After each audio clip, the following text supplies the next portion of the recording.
this panel, this subcommittee once again, your important work to really promote our country's maritime industry. And I want to applaud MARAD's request for full funding of the Maritime Security Program. As you've already pointed out in your testimony, your support of the critical mission of a U.S. flagship, which I think is always at risk tremendously, and I think that your support is really very, very important.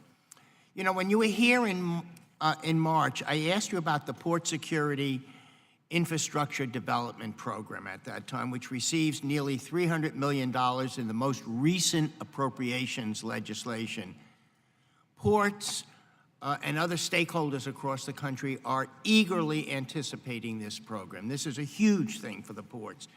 According to the American Association of Port Authorities, their recent assessment, our ports have identified over $66 billion in needed infrastructure investment, and this federal funding is a step in the right direction.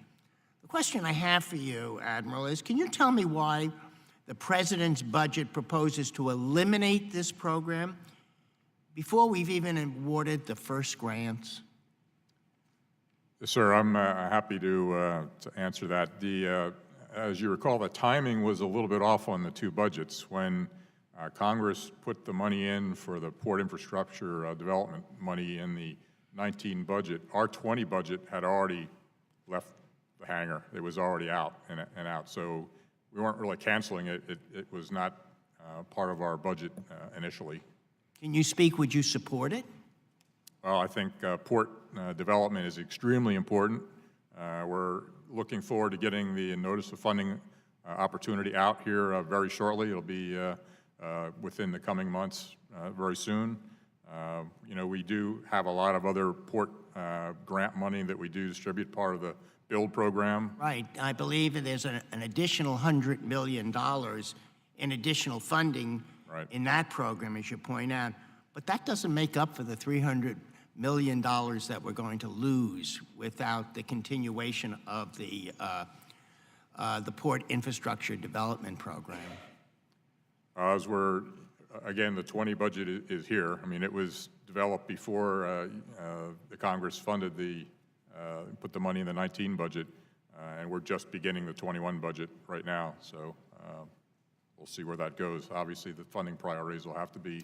Well, as I pointed out, with the tremendous backlog and the tremendous importance of our ports and the $66 billion and having that $300 million in this year and the appropriations just being, for the first time, beginning to address some of those, even those grants are not all out yet,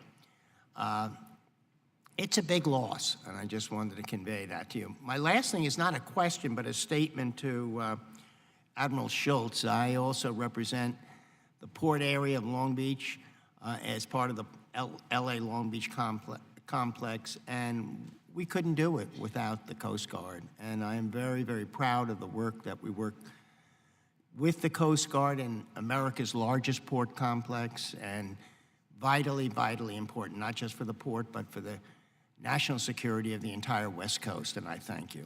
And with that, I yield back. Thank the gentleman. Mr. Miller. Thank you, Chairman.